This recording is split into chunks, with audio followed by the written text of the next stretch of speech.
चमेली सुबह सुबह ही किचन में काम कर रही होती है। तभी किचन में काजल का आना होता है और वो अपनी भाभी को काम करते देखकर कहती है, भाभी मेरे लिए गर्मा गर्म चाय पकौड़ी बना दो। मैं हॉल में बैठी हूँ। और हाँ, थोड़ा जल्दी लाना, मुझे भूख लगी है। थोड़ा समय लगेगा दीदी। वो क्या है ना, उन्हें खाना देना है। वो ऑफिस जा रहे हैं, तो थोड़ा समय दे दो।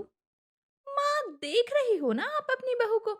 जितनी ये रंग से काली और भद्दी दिखती है, उतना ही ये काम गंदे तरीके से करती है। साथ में मुझे कह रही है रुको, बाद में खाना देती हूँ। अरे क्यों री बहू, तू मेरी बेटी को खाना देने से मना कर रही है? एक तो मैंने तेरे माँ बाप पर तरस खाकर तुझे अपने घर की बहू बनाया, और तू यहाँ आकर मेरी ही बेटियों का खाना पानी बंद करवाना चाहती है। अरे माँ, आप भी कहाँ दीदी की बातों में आ जाते हो? मैं भी किचन में ही थी जब इन्होंने भाभी को चाय पकोड़ों के लिए कहा, और उन्होंने बस इससे इतना कहा कि वो भैया का लंच पैक करके चाय पकोड़े बना रही हैं। अरे काजल, तू भी थोड़ा सब्र कर ले। लेकिन बहू, तूने अगर दोबारा मेरी बेटी से इस तरह की बात की तो ये अच्छा नहीं होगा। माँ, पहले आप दोनों की तरफ से बात को सुन लिया करो, उसके बाद ही भाभी को कुछ बोला करो। आप तो उन्हें कुछ भी कहने लगती हो। बस भी कर, अब अपनी कल्लो भाभी की तारीफों के पुल बांधना बंद कर दे और जाकर मेरा चश्मा लेकर आ कमरे से। चमेली बेहद ही काली थी, लेकिन सुजाता ने चमेली से अपनी बेटी की शादी इसीलिए की थी क्योंकि चमेली जितनी गुणी थी, उतनी ही संस्कारी भी थी। और काम तो वो घर के भूतों की तरह करती, लेकिन कभी थकती नहीं थी। लेकिन सभी उसके रंग रूप का मजाक उड़ाते। एक रोज देर शाम चमेली की दूसरी ननद यानी कि सुरेखा की दोस्त घर आती है, जिसके लिए चमेली पानी लेकर आती है। अरे ले लो पानी, ऐसे मत देखो, ये मेरे घर की नौकरानी है, मेरी भाभी नहीं। मेरी भाभी तो अपने मायके गई हुई है, जब आएगी तो मैं तुम्हें जरूर मिलवाऊंगी। अरे जा भी नौकरानी, अब खड़ी क्या है? सुरेखा की दोस्त के लिए कुछ खाने पीने को भी लेकर आ। हाँ हाँ दीदी सही कह रही है, कुछ अच्छा सा बना कर लेकर आ। बेशक मैं काली हूँ, मेरा चेहरा अच्छा नहीं, लेकिन मैं इतनी भी दिल की बुरी नहीं हूँ। जो दीदी लोग मुझसे ऐसी बातें कर रही हैं और माँ जी भी बैठकर हंस रही हैं। सच में काला होना तो गुनाह ही है।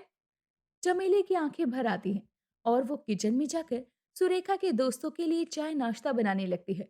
तभी वहां चंदा का आना होता है और चंदा अपनी भाभी को उदास देखकर समझ जाती है कि उसकी दोनों बहनों ने या फिर माँ ने चमेली के साथ कुछ गलत किया है या उसे कुछ गलत कहा है।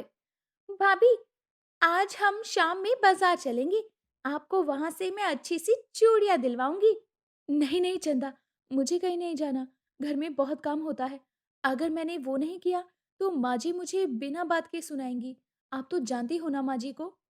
अरे भाभी, इतना भी क्या डरना, मैं हूं ना, मैं संभाल लूंगी। अभी आप ये ट्रे मुझे दो और जाकर कुछ खा पी लो। पूरे दिन काम करती रहती हो, कभी अपने आप पर भी ध्यान दिया करो।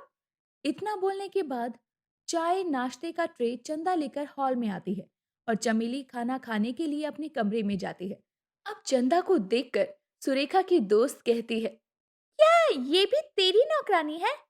अरे पागल है क्या, ये मेरी नौकरानी नहीं, ये तो हमारे घर की लाडो है। क्या मतलब था नौकर से? कहीं आपने इन्हें भाभी के बारे में ये तो नहीं कहा कि वो इस घर की नौकरानी है? अरे भाभी तो मायके गई है, और वो नौकरानी कहाँ गई जो तू चाय लेकर आई है? अच्छा, तो आप लोग इस घर की बहू और अपने ही भाई की बीवी को नौकरानी कह रहे हो? और तुम लोग कान खोल कर सुन लो, वो इस घर की नौकरानी नहीं, बहू है बहू। और मेरी भाभी भी। ना जाने तुम लोगों को किस बात का गुमान है, जो भाभी को हर वक्त नीचा दिखाते रहती हो। सुजाता के घर में चमेली ही थी जो कि काली थी, वरना सुजाता और उसका बेटा और उसकी बेटियां सबका रंग साफ था। सुजाता, काजल और सुरेखा तो चमेली को घर का नौकर समझते ही थे और वो उससे काम भी खूब करवाते। चमेली भी अपनी सास और नंदू का अत्याचार सह रही थी क्योंकि चमेली के माता पिता गरीब थे। अब देर शाम चमेली को चंदा बाजार लेकर जाती है। इधर सुजाता अपनी बहू को घर में ढूंढ रही होती है। बहू, अरे ओ बहू, आज चाय मिलेगी क्या तेरे मनहूस हाथों से? बहू, अरे ओ बहू, कहाँ मर गई? कब से आवाज लगा रही हूँ, लेकिन ये है कि मुझे जवाब नहीं दे रही। अरे माँ, चंदा के साथ मैंने भाभी को बाहर जाते देखा है। अभी थोड़ी देर पहले ही निकली है। मुझे लगा आपने ही भेजा है कहीं पर। ये चंदा भी कुछ ज्यादा ही चमेली की हिमायती होती जा रही है। कितनी बार कहा है, जिस औरत की आज तक मुंह दिखाई नहीं हुई, उसे बाजार में लोग देखकर क्या कहेंगे। सुजाता के सुंदर से बेटे की ये लुगाई, राम रे राम, सब सत्यानाश कर दिया इस लड़की ने। अरे माँ, आजकल भाभी के कुछ ज्यादा ही पर निकल आए हैं। आज आए तो अच्छे से खैर लेना उनकी। देर शाम जैसे ही चमेली और चंदा घर आते हैं, वो देखते हैं कि सुजाता, काजल और सुरेखा सब गुस्से में हॉल में बैठे हुए थे। आ गई महारानी। अरे बहू थक गई होगी ना, आप बैठ। खाने पीने की चिंता किसे है? तेरी दो दो नंदे घर में है, एक सास है, वो बना लेगी। तू तो बस घूम। किससे पूछकर बाहर गई थी? अपने इस ग्रहण जैसे चेहरे को लिए तुझे घूमते शर्म नहीं आई? किसी ने तारीफ की क्या मेरी बहू की? किसी ने तो कहा ही होगा, अरे कितनी सुंदर हो तू। माँ, आप होश में तो है ना? आप ये क्या बोले जा रही हैं? और चमेली भाभी को मैं अपने साथ लेकर गई थी और दीदी से कहा भी था, माँ को बता देना हम सब्जी लेने जा रहे हैं। तो क्या तू बताकर नहीं जा सकती थी? मैं तेरी नौकरानी हूँ क्या, जो तेरे संदेश और इसके संदेश माँ तक पहुँचाती रहूं? अरे भाभी, क्या आपकी नौकर है जो वो काम करती रहेंगी? आप तो अपने ससुराल से यहाँ आकर जमकर बैठ गई हो, क्योंकि आपसे वहां तो कोई काम नहीं होता ना। अरे तू कुछ ज्यादा नहीं बोल रही इस कल्लो के साथ रहकर? सुजाता तो चमेली को खूब सुनाती है। काजल, सुरेखा भी चमेली को सुनाने का कोई मौका नहीं छोड़ती। ऐसे ही एक रोज चमेली नहाने जा रही थी। तभी काजल और सुरेखा चमेली के पास आती हैं और चमेली से कहती है, भाभी, हम बहुत शर्मिंदा हैं अपने किए पर, लेकिन आज मैं आपके इस चेहरे को और आपको गोरा बनाने का उपाय लेकर आई हूँ। और ये देखो, इसे आप पानी में मिलाकर नहा लो, फिर देखना आपका शरीर क्या ग्लो करेगा। आप लोग मेरे साथ कोई मजाक तो नहीं कर रहे ना? सच्ची सच्ची बताओ। आपको हमारी इतनी सी बात पर विश्वास नहीं है क्या?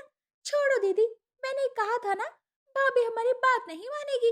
अरे लाओ, मैं इसे अपने नहाने के पानी में मिला देती हूँ।